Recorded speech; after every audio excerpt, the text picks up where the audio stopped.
livro de Romanos, capítulo 14, versículo de número 17. Romanos 14, 17.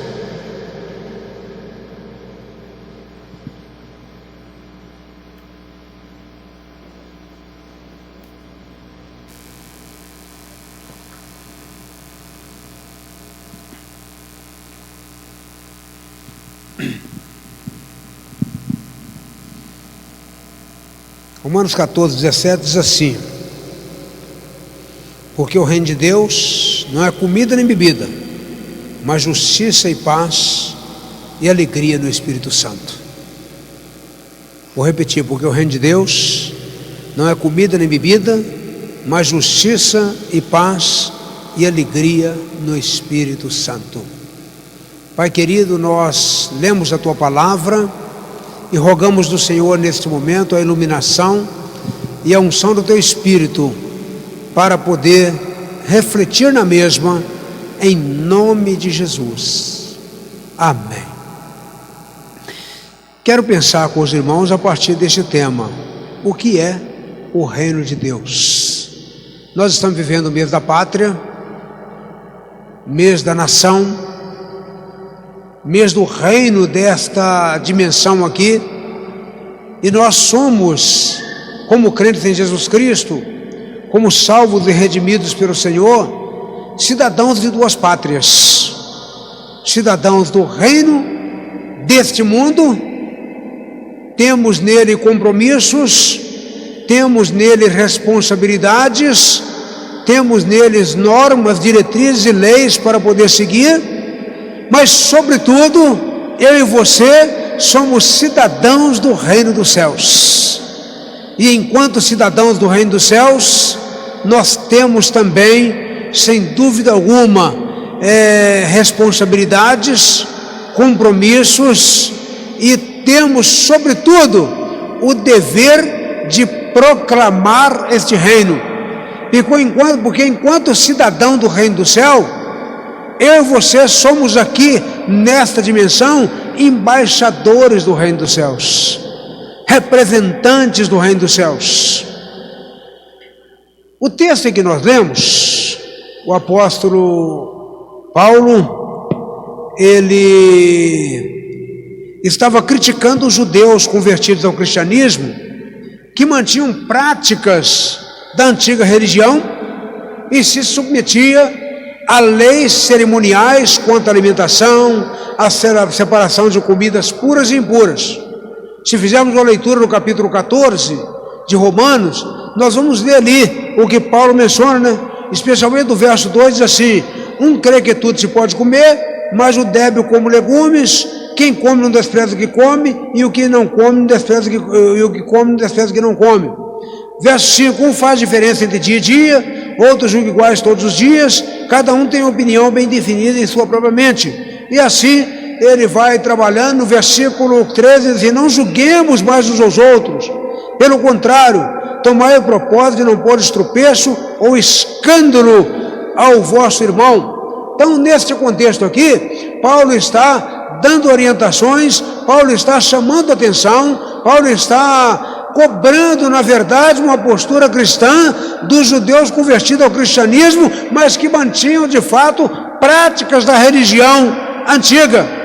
O principal objetivo de Jesus sempre foi o de estabelecer o reino de Deus na terra, e ele assim o fez há mais de 2000 anos, quando ele aqui veio. Diz a palavra de Deus em Mateus 4,17, que Jesus, depois que voltou da tentação no deserto, ele começa o seu sermão dizendo: arrependei-vos, porque é chegado o reino de Deus. Arrependei-vos, que é chegado o reino de Deus. Então o Senhor estabeleceu o seu reino aqui, iniciou o seu reino aqui, um reino que as pessoas não esperavam, porque de fato havia expectativas diferentes, porque naquele tempo o povo judeu estava sob o domínio de Roma, e porque estava sob o domínio do Império Romano, eles esperavam um libertador político, um libertador que iria os libertar do jugo político de Roma. os libertar da soberania romana. Entretanto, não era este o propósito do Senhor. É tão claro isso, que quando Jesus morre e os discípulos de Emaús descem para a sua cidade, eles estavam ali preocupados, eles estavam ali caminhando em direção à sua cidade, e a hora que Jesus aproxima-se deles e eles não o conheceram, eles começam a falar assim: nós esperávamos que fosse ele que fosse libertar Israel. Mas Jesus mesmo disse, quando foi interrogado pelos líderes religiosos: tu és o rei dos judeus? Ele disse: o meu reino não é deste mundo, o meu reino não é desta dimensão. Então era um reino que as pessoas não esperavam, mas a essência desse reino está no coração das pessoas. A essência desse reino de Deus está no meu coração e no seu, e no coração especialmente daqueles que servem ao Senhor através da pessoa do Espírito Santo de Deus que habita em nós. Portanto, meus queridos, desta noite, a proposta do Evangelho não tem a ver com o peso da religiosidade morta e falida, mas uma história de vida abundante. Isto é, na verdade, a essência.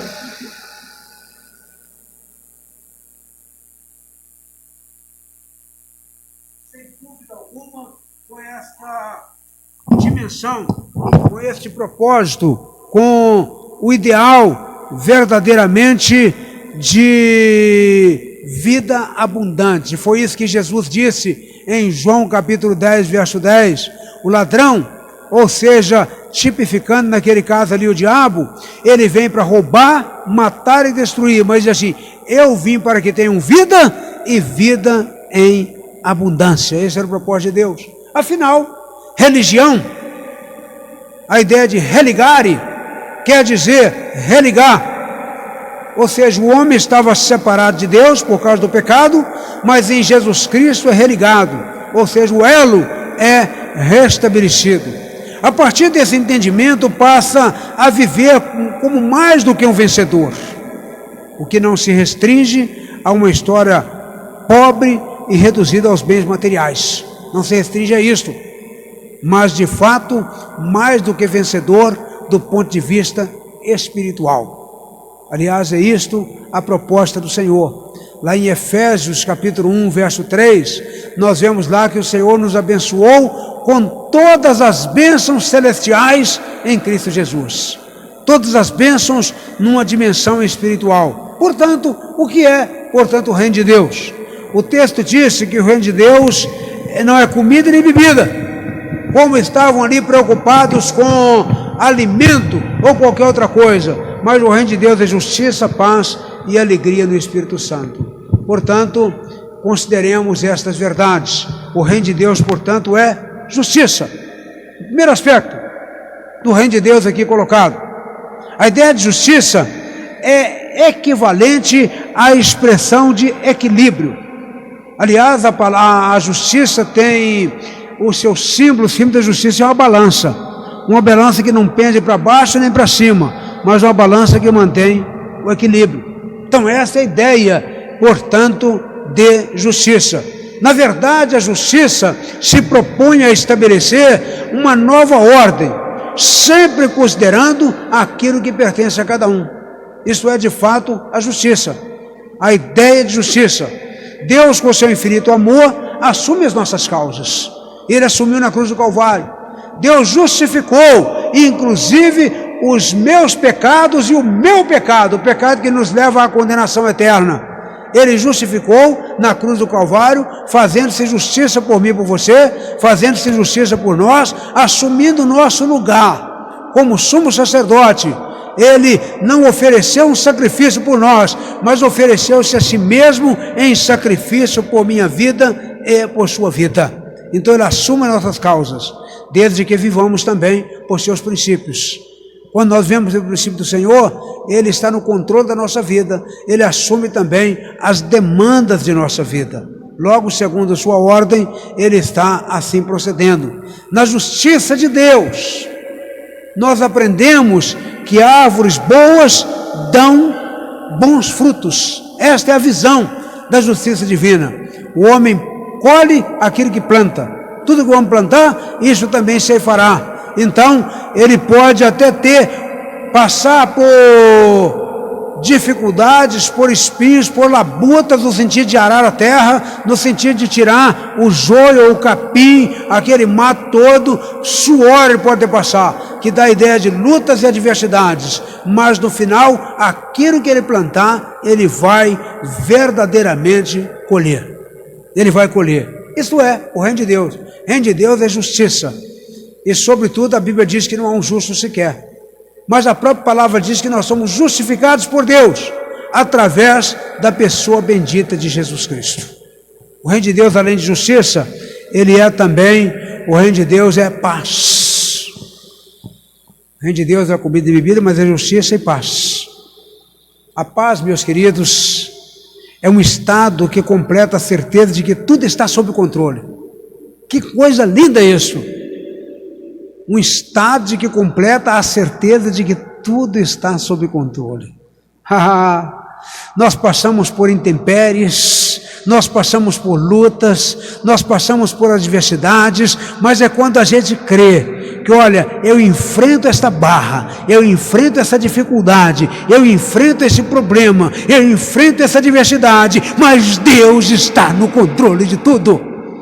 O Senhor está no controle de toda e qualquer circunstância na minha vida e na sua vida. Quando nós colocamos sob a dependência dele, nós podemos experimentar de fato esta paz. Há coisas desse mundo que nos aborrecem, mas não pode de fato nenhuma tirar nossa paz. Afinal, Deus nunca falhou e Deus nunca falhará. Não há espaços para perturbação quando nós de fato estamos nessa dimensão. Nós tendemos, como seres humanos, a nos inquietar quanto ao futuro, a ficarmos inquietos em relação ao futuro, mas não deveria ser assim. Mas somos limitados, somos humanos, deveríamos de fato entender que é o Senhor quem nos sustenta, é o Senhor quem nos conduz, é o Senhor quem nos dirige, é o Senhor quem toma de fato as nossas dores, o nosso fardo. Não é isso que ele diz em Mateus 11, 28? Vinde a mim todos vós que estão cansados e sobrecarregados e oprimidos, e eu vos aliviarei, eu vos darei verdadeiramente alívio. Então, nós não podemos não precisamos nos inquietar, é preciso viver na dimensão desta paz. Quando eu penso em paz, sempre que penso nisso, me vem à mente duas palavras referentes à paz. Me vem a palavra shalom, do Velho Testamento, e a palavra shalom era até um cumprimento nacional que os judeus o faziam e fazem ainda, que eles comentavam shalom Adonai. Não tinha nem a ver com a religião, tinha a ver com a nacionalidade deles, não é? Porque eles eram monoteístas, eles criam em Adonai, no Senhor, não é? Então por isso eles comentavam shalom Adonai, quer dizer a paz do Senhor. Então eles comentavam com esta paz e transmitiu esta paz aos outros. Só que Jesus veio dar um novo sentido à paz.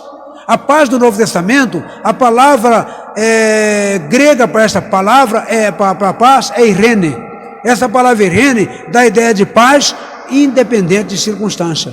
É por isso que Jesus disse em Mateus 14, 27, deixo-vos a paz, a minha paz vos dou, não vos la dou como o mundo a dar. Ou seja, a irene que eu lhe proporciono não é a shalom que vocês têm, não é? João 14, 27, não é? A irene, ou seja, a paz que eu vos dou, não é o shalom, a paz do Velho Testamento que vocês têm, mas eu trago um novo sentido para a paz. E esta paz que você pode desfrutar dela, independente de circunstância, porque lá no próprio texto de João 16, verso 33, nós lemos, tenho-vos dito isso, Jesus dizendo, para que em mim tenhais paz. E ele continua dizendo, no mundo tereis aflições, mas tende bom ânimo. Ou seja, paz ainda que diante das aflições, paz ainda que diante de guerra, paz ainda que diante de turbulência, paz ainda que diante das adversidades que a vida traz sobre nós, ainda diante das peças que a vida possa trazer sobre nossa vida. Por isso somos desafiados a entregar nosso caminho nas mãos de Deus, porque no reino de Deus, paz assume o lugar da crise. Você está em crise, mas de fato está em paz. Nós podemos passar até por momentos difíceis, mas podemos experimentar no interior do nosso coração este reino de Deus, que é um reino de paz. Esta paz que excede todo entendimento humano, na linguagem de Paulo aos Filipenses, capítulo 4, verso 7. Esta paz que excede todo entendimento humano, guardará o vosso coração e a vossa alma em Cristo Jesus. Essa é a paz que de fato o reino de Deus proporciona. A paz que a humanidade precisa. A paz que você que me ouve aqui nesse templo, e você que me ouve na rede social, na mídia social, você precisa dessa paz, que só é possível através deste reino implantado por Jesus Cristo aqui. O reino de Deus é justiça, o reino de Deus é paz. Você pode ter paz, ainda que diante das crises, não é? Você pode dizer para as lutas do seu dia a dia, pode dizer para as turbulências de hoje, pode dizer para as aflições de hoje o seguinte: olha a aflição, olha a luta, olha a tribulação, olha o tormento, olha a vicissitude, olha, eu estou rindo de você. Sabe por quê? Porque você vai ficar para trás e eu vou sair lá na frente vitorioso.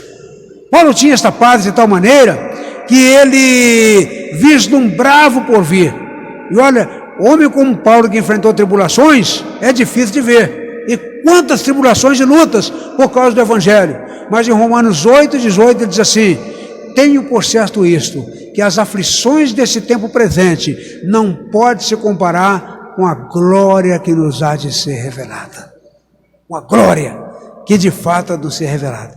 Então, o reino de Deus é justiça, o reino de Deus é paz, e o reino de Deus também é alegria no Espírito Santo. Alegria no Espírito Santo, alegria derramada em nossos corações pelo Espírito Santo de Deus, alegria devido à reconciliação com Deus, ou a relação com Deus através de Jesus Cristo. Essa alegria, aliás, quando nós reconciliamos-nos com Deus através de Jesus Cristo, quando nós experimentamos a bênção de Deus em nossa vida através de Jesus Cristo, nós passamos a produzir os gomos do fruto do Espírito, que está em Gálatas 5:22. E entre os gomos está lá porque o fruto do Espírito é amor, alegria, paz, não é? Alegria no Espírito. E assim vai, longanimidade, bondade, temperança e assim por diante. Nós vemos lá. Então, o salmista no Salmo 32:1 diz assim: feliz aquele cuja transgressão é perdoada e o pecado é coberto. E toda a humanidade pode ter sua transgressão perdoada e seu pecado coberto. Porque em Jesus Cristo, voltando-se para Cristo, voltando-se para a justiça de Deus, na cruz do Calvário, por mim e por você, nós podemos ter, de fato, os nossos pecados perdoados, a nossa transgressão verdadeiramente perdoada e coberta pelo sangue de nosso Senhor e Salvador Jesus Cristo. Meus queridos, a alegria do Espírito pela esperança da vida eterna, pela certeza da vida eterna. E eu, mais uma vez, penso em Paulo, que sofria, mas tinha alegria do porvir, sabendo que viria no futuro, na verdade, uma glória revelada que não se comparava com as aflições do tempo presente. A alegria, meus queridos, é marca distintiva de quem tem perspectiva, marca de quem tem perspectiva, marca de quem olha para frente, marca de quem tem foco na vida, de quem busca um futuro melhor. Aliás, isto é marca daquele que pode crer no amanhã. E quando nós focamos em Cristo, nós lembramos daquele cântico: porque Ele vive, posso crer no amanhã.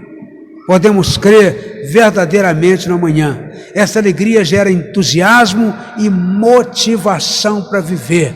Os problemas, as lutas, as adversidades não tirarão o nosso entusiasmo e a nossa motivação para viver. Aliás, a palavra motivação, ela vem do latim moverem, ou seja, aquilo que faz mover a vida. O que é que tem feito mover a sua vida? Cristo deve ser o diferencial. que deve fazer com que a nossa vida seja verdadeiramente movida. Quem tem alegria tem bons motivos para viver. Quem tem o Espírito Santo na sua vida tem bons motivos para poder se alegrar. Quem tem Jesus consigo, ele pode de fato desfrutar da alegria do Espírito Santo. Quem tem alegria não supervaloriza as lutas. Muitas vezes nós supervalorizamos as lutas. Nós colocamos ela num alcance, num patamar em que nós não vamos dar conta. Eu vou dar conta das minhas lutas e você também. Eu não vou supervalorizá-la, porque a alegria do Senhor é a minha força. Amém? A alegria do Senhor é de fato a nossa força. Logo, quem tem alegria não é amargo, não vive uma vida de amargura, não vive uma vida de inquietação, de olhando para si, olhando para o umbigo, de ficar sentindo um coitado, não tem sentimento de autocomiseração. Quem tem alegria, ele passa pela tempestade, mas chega lá na frente e vence todas as ondas. Isto é, de fato, a alegria no Espírito Santo. Quem tem alegria sorri, não pelas circunstâncias, mas ele sorri pela certeza de que tudo está garantido em Deus. Quem tem alegria sorri pela certeza de que tudo está verdadeiramente garantido em Deus. Meus amados, eu concluo esta reflexão dizendo algumas coisas que quero compartilhar. Quando o reino de Deus é estabelecido, a vida eterna é garantida a todos aqueles que creem. O reino de Deus foi estabelecido e ele garante a vida eterna a todos que creem. Lá em João capítulo 17, verso 3, Jesus diz assim: esta é a vida eterna, que conheço a ti, único verdadeiro Deus, e a Jesus Cristo, a quem tu enviastes. Onde quer que o evangelho seja pregado, aí está o reino de Deus estabelecido. Aí está o reino de Deus verdadeiramente estabelecido, onde o evangelho está sendo pregado. Tudo isso faz do reino de Deus a proposta ideal para o ser humano. Esta é a proposta ideal. Não é o reino dessa dimensão aqui, não. Como cidadãos aqui nós temos deveres, e até deveres cívicos, e até desejo de servir mais a esta terra, a essa dimensão aqui. Mas o ardor maior deve ser poder servir o reino verdadeiramente de Deus. Tudo isso faz do reino de Deus a proposta ideal para o ser humano. No reino temos uma história de sucesso. O reino de Deus é história de sucesso. Jesus ofereceu-se por mim, por você, ele morreu, mas ele ressuscitou e ele vive para todo sempre. Senhor, vive. Essa história é outorgada por Deus, que garante sustento e bênçãos para aqueles que esperam no Senhor. Aqueles que esperam verdadeiramente no Senhor. Você entende, meu querido ouvinte, tanto aqui do templo quanto da mídia social, o que significa o reino de Deus? Entende que você não pode abrir mão desta proposta de vida? Portanto, aproveite o tempo que tem para entregar-se à justiça do reino, para viver em paz e alcançar a alegria verdadeira. Que Deus em Cristo Jesus nos abençoe rica e abundantemente. Amém? Louvado seja